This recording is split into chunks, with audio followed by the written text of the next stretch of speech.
Hello guys, চলো আমরা প্রত্যেকদিনের নয় নতুন একটা স্ট্রাকচার শিখবো এবং খুব সিম্পল এই স্ট্রাকচারটি আমরা জানবো। আমাদের প্রত্যেক দিনের ডেইলি ইংলিশে যে স্ট্রাকচারটি খুব দরকার হয় সেটি হচ্ছে কি হ্যাভ টু এর স্ট্রাকচার। আমরা সবাই জানি আমাকে অবশ্যই যেতে হবে বলে তো আমরা মাস্ট ইউজ করি। যদি কোনো কিছু করতে বাধ্য বোঝায়, যেমন আমি স্কুলে যাব, I will go to school.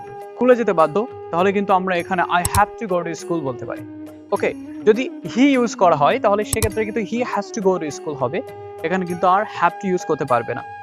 যদি আমরা উই ইউজ করি তাহলে কিন্তু we have to go to school. এইভাবে আমরা অনেকগুলো সেন্টেন্স কিন্তু এখন ইংরেজিতে এক্সপ্রেস করব। দেখো, we have to speak in English, we have to bathe in the pond, we have to play cricket, we have to fix the match, we have to buy our big house. এরকম ধরনের ইংরেজি কিন্তু আমরা use করি, কিন্তু আমরা এটা জানি না যে কিভাবে আমরা এটাকে নেগেটিভ করতে হয়। তো ভালো করে খেয়াল করো, আমরা ডোন্ট অথবা ডাজেন্ট ফর্মুলা ইউজ করব, সেটা হ্যাভ এর আগে।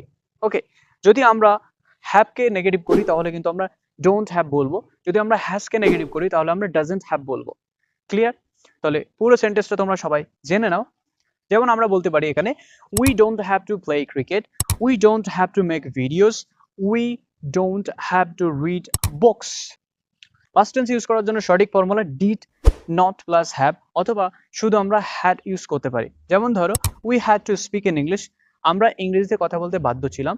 We had to play football, আমরা ফুটবল খেলতে বাধ্য ছিলাম। এরকম ধরনের we had to pluck flowers, we had to pluck mangoes.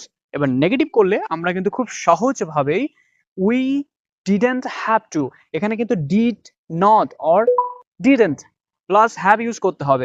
তুমি যদি ডিডেন্ট হ্যাভ না ইউজ করে যদি ডিডেন্ট হ্যাড ইউজ করো, ডাবল পাস্ট টেন্স, সেন্টেন্সটি পুরো রং হয়ে যাবে।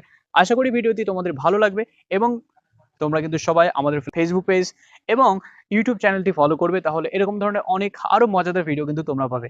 ওকে, টাটা।